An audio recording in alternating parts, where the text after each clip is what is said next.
4 centimetre, B সমান 7 centimetre আর x কোণ সমান 60 ডিগ্রি, ওয়াই কোণ সমান 40 ডিগ্রি অঙ্কন করে নিলাম। সিডি যোগ করে দিলাম। তাহলে এ বি সি ডি হচ্ছে উদ্দিষ্ট ট্রাপিজিয়াম। এই ছিল আমাদের এ বি সি ডি বর্গক্ষেত্রের অন্তর্বৃত্ত এবং পরিবৃত্ত। সংক্ষিপ্ত সিলেবাসের আলোকে এসএসসি পরীক্ষায় কমন উপযোগী গণিত সাজেশনের 40 নম্বর ভিডিওতে আজকে আমরা সমাধান করব খ বিভাগ থেকে অধ্যায় 7 ও 8 ব্যবহারিক জ্যামিতি, অর্থাৎ সম্পাদ্য থেকে এবারের পরীক্ষার জন্য যে সৃজনশীল জ্যামিতিগুলো সবচেয়ে বেশি গুরুত্বপূর্ণ। আমরা এই ধরনের 10টি সৃজনশীল সমপাদ্য নির্বাচন করেছি বিভিন্ন স্কুল কলেজের প্রশ্নগুলো থেকে, যার মধ্য থেকে 9টি সৃজনশীল সমপাদ্যের সমাধান করা হয়েছে। আজকে আমরা সর্বশেষ 10 নম্বর সৃজনশীল প্রশ্নটি সমাধান করব। আর এই প্রশ্নটি অত্যন্ত গুরুত্বপূর্ণ একটি প্রশ্ন।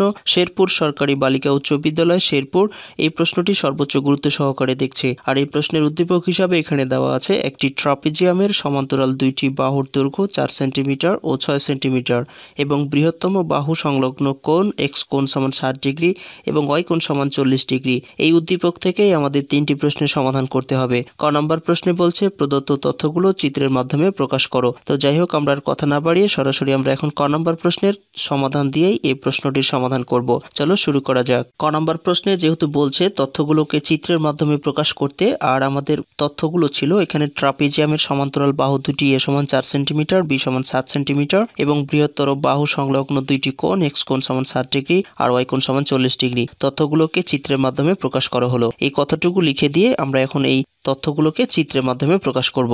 এখানে সমান্তরাল দুইটি বাহু এ সমান একটা হচ্ছে 4 সেন্টিমিটার, তো আমি প্রথমে 4 সেন্টিমিটার নিলাম, আর একটি হচ্ছে বি সমান 7 সেন্টিমিটার নিলাম। আর এখানে আমাদের দুটি কোণ অঙ্কন করতে বলেছে, তো আমি এখানে প্রথমে একটি কোণ নিচ্ছি এক্স কোণ সমান 60 ডিগ্রি। তো এক্স 60 ডিগ্রি কোণ অঙ্কন করা খুবই সহজ।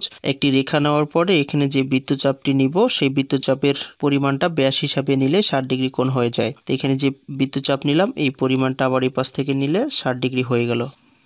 এই হলো এক্স কোণ সমান 60 ডিগ্রি। এরপরে এখন আমরা ওয়াই কোণ সমান 40 ডিগ্রি অঙ্কন করতে বলেছে, সেটি আমরা চাঁদার সাহায্যে অঙ্কন করে নেব। প্রথমে আমরা এরকম করে একটি রেখা নিব, এরপরে রেখা বরাবর চাঁদাটি বসিয়ে 40 ডিগ্রি কোণটি অঙ্কন করে নেব। তো আমি রেখা বরাবর চাঁদাটি বসালাম, এরপরে 10, 20, 30, 40 এখানে একটি চিহ্ন দিয়ে রেখাটিকে যোগ করে দিলে এখানে 40 ডিগ্রি কোণ হয়ে যাবে। ওয়াই কোণ সমান 40 ডিগ্রি। তো আমাদের তথ্যে বলেছিল এ সমান 4 সেন্টিমিটার, বি সমান 7 সেন্টিমিটার আর এক্স কোণ সমান 60 ডিগ্রি, ওয়াই কোণ সমান 40 ডিগ্রি অঙ্কন করে নিলাম। এতটুকু পর্যন্ত লিখে দিতে পারলেই আমাদের ক নম্বর প্রশ্নের সমাধান হয়ে যাবে। এরপরে আমরা এখন খ নম্বর প্রশ্নে চলে যাব। খ নম্বর প্রশ্নে বলছে ট্রাপেজিয়ামটি অঙ্কন করো, অঙ্কনের চিহ্ন ও বিবরণ আবশ্যক। তো আমরা উদ্দীপকের তথ্যগুলো নিয়ে আমরা খ নম্বরের ট্রাপেজিয়ামটি এখন অঙ্কন করব।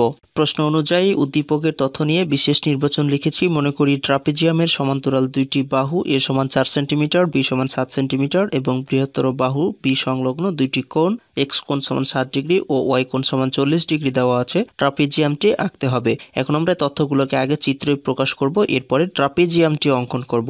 এ সমান দেওয়া আছে 4 সেন্টিমিটার, তো প্রথমে এ সমান 4 সেন্টিমিটার নিলাম, এরপরে বি সমান দেওয়া আছে 7 সেন্টিমিটার, বি সমান 7 সেন্টিমিটার নিলাম। আমাদের দুটি কোণ আছে, একটা এক্স কোণ সমান 60 ডিগ্রি আর একটা ওয়াই কোণ সমান 40 ডিগ্রি। কোণ দুটিকে এখানে অঙ্কন করে নেব। তো 60 ডিগ্রি কোণ তো বারবার অঙ্কন করতেছি, তোমরা নিশ্চয়ই জানো যে 60 ডিগ্রি কোণ অঙ্কন করা খুবই সহজ। বৃত্তচাপ নেওয়ার পরে ব্যাসটা বৃত্তচাপের পরিমাণ নিলেই 60 ডিগ্রি হয়ে যায়।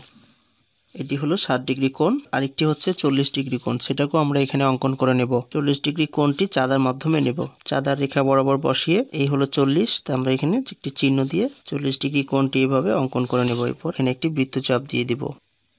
এই সমান 4 সেন্টিমিটার, বি সমান 7 সেন্টিমিটার আর এটা হচ্ছে এক্স কোণ সমান 60 ডিগ্রি আর এটা হচ্ছে ওয়াই কোণ সমান হচ্ছে 40 ডিগ্রি। এখন সব তথ্যগুলো নেওয়া শেষ, আমরা এখন ট্রাপিজিয়ামটি অঙ্কন করব। ট্রাপিজিয়ামটি অঙ্কন করার জন্য যে কোনো একটি রেখা এ এক্স নিয়ে নিব। এ এক্স, এবার এ এক্স রেখা অংশ থেকে বি বাহুর সমান করে এ বি অংশ কেটে নেব। বি বাহুর সমান করে এটা নামকরণ করে দেব বি। এবার এ বি রেখাংশের এ বিন্দুকে কেন্দ্র করে এক্স কোণের সমান করে আমরা এখানে কোণটি অঙ্কন করব। এবার ব্যাস নিব। 60 ডিগ্রি বৃত্তচাপ এবং ব্যাসের পরিমাণ একই, এটা নাম দিব ওয়াই। এবার বি বিন্দুকে কেন্দ্র করে ওয়াই কোণের সমান করে এখানেও আমরা কোণটিকে অঙ্কন করে নেব। এবার ব্যাস নিব। ব্যাস নেওয়ার পরে কোণটিকে আমরা অঙ্কন করে দিচ্ছি, এটা নামকরণ করে দিব জেড। এবার এ বি রেখাংশ থেকে এ বাহুর সমান করে এ ই অংশ কেটে নেব। এটা আমরা ই অংশ কেটে নিলাম। এবার এ ওয়াই সমান্তরাল ইসি আঁকবো। তো এখানে সমান্তরাল আঁকার জন্য আমাদের আবার 60 ডিগ্রি কোণটি অঙ্কন করতে হবে ই বিন্দুতে। এবার ব্যাস একই পরিমাণ আবার যোগ করে দেব। যোগ করে দিলাম, নামকরণ করে দিলাম জি, এবং এটা পরস্পর সি বিন্দুতে এসে ছেদ করলো। এবার সি বিন্দুকে কেন্দ্র করে ওয়াই কোণের সমান করে আবার আমরা একটি কোণ অঙ্কন করব, যেটাকে সমান্তরাল আঁকার জন্য অঙ্কন করতে হবে। ওয়াই কোণের সমান করে সি বিন্দুকে কেন্দ্র করে এই পাশ থেকে এবার ব্যাস নিলাম, ছেদ বিন্দু বরাবর আমরা যোগ করে দিলাম এবং এটা মনে করলাম যে পরস্পর এসে ডি বিন্দুতে ছেদ করলো। সিডি যোগ করে দিলাম। তাহলে এ বি সিডি হচ্ছে উদ্দিষ্ট ট্রাপিজিয়াম, যেটি আমাদের এই খ নাম্বার প্রশ্নে অঙ্কন করতে বলেছিল। তা আশা করি তোমরা বুঝতে পেরেছো। চিত্রটি দেখে এখন থেকে অঙ্কন করতে পারবে। তো এখন আমি বিবরণটি লিখে দিচ্ছি। এই ট্রাপিজিয়ামের অঙ্কনটি আমরা ঠিক এভাবে লিখবো, যে কোনো রশ্মি এ এক্স থেকে এ বি সমান বি নেই। এ বি রেখাংশের এ বিন্দুতে এক্স কোণের সমান করে বি এ ওয়াই কোণ এবং বি বিন্দুতে ওয়াই কোণের সমান করে এ বি জেড কোণ আঁকি। এবার এ বি রেখাংশ থেকে এ ই সমান এ কেটে নেই। ই বিন্দুতে এ ওয়াই সমান্তরাল ইসি আঁকি, যা বি জেডকে সি বিন্দুতে ছেদ করে।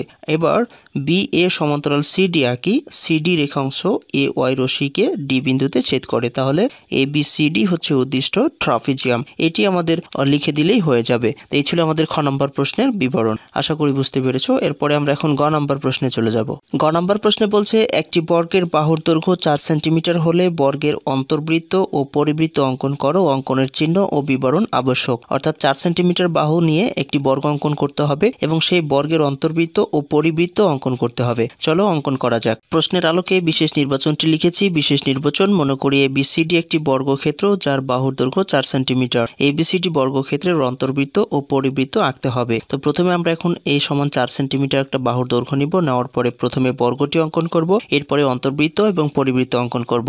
প্রশ্ন অনুযায়ী প্রথমে আমরা এ সমান 4 সেন্টিমিটার একটি বাহুর দৈর্ঘ্য নিয়ে নিলাম। এটা হচ্ছে এ সমান 4 সেন্টিমিটার বাহুর দৈর্ঘ্য। এই বাহুর দৈর্ঘ্য নিয়ে এখন আমরা বর্গটি অঙ্কন করব। চিত্রটি অঙ্কন করার জন্য প্রথমে আমরা যে কোনো একটি রেখা অংশ নিয়ে নিব।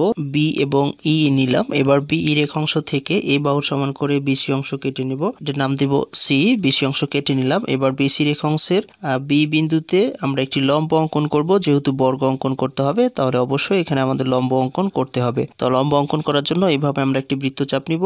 এবার এই পাশ থেকে সেই পরিমাণটা দুইবার নিব।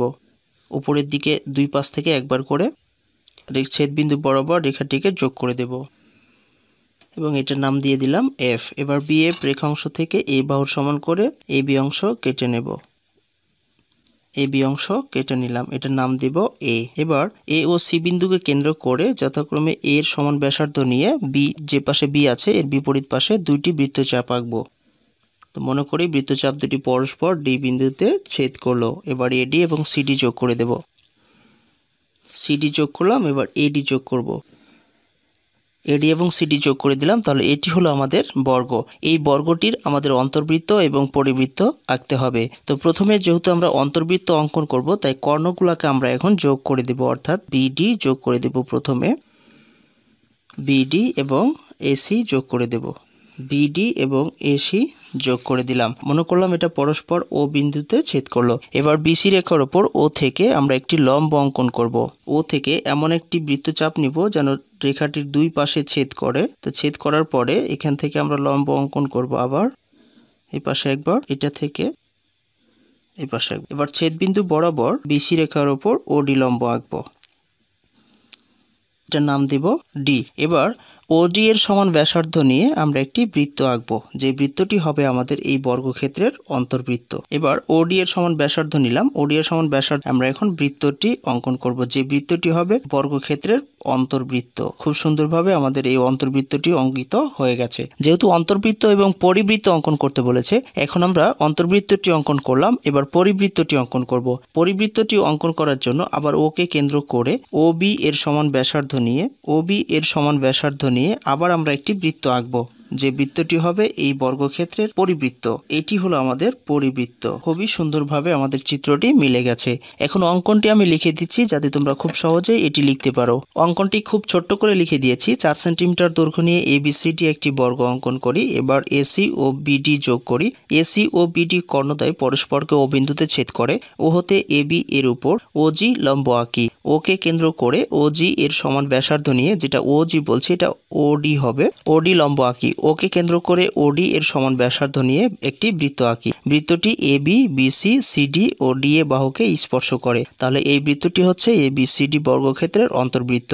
আবার ও কে কেন্দ্র করে ও এ এর সমান ব্যাসার্ধ নিয়ে একটি বৃত্ত আঁকি। তাহলে এই বৃত্তটি হবে এ বি সি ডি বর্গক্ষেত্রের নির্ণয় পরিবৃত্ত। এই ছিল আমাদের এই চিত্রের বিবরণ। আশা করি বুঝতে পেরেছো। শেষ পর্যন্ত সাথে থাকার জন্য অসংখ্য ধন্যবাদ জানাচ্ছি। দিনটি সবার ভালো কাটুক এই প্রত্যাশায় আপাতত আজকে এখানে বিদায় চাইছি। আল্লাহ হাফেজ।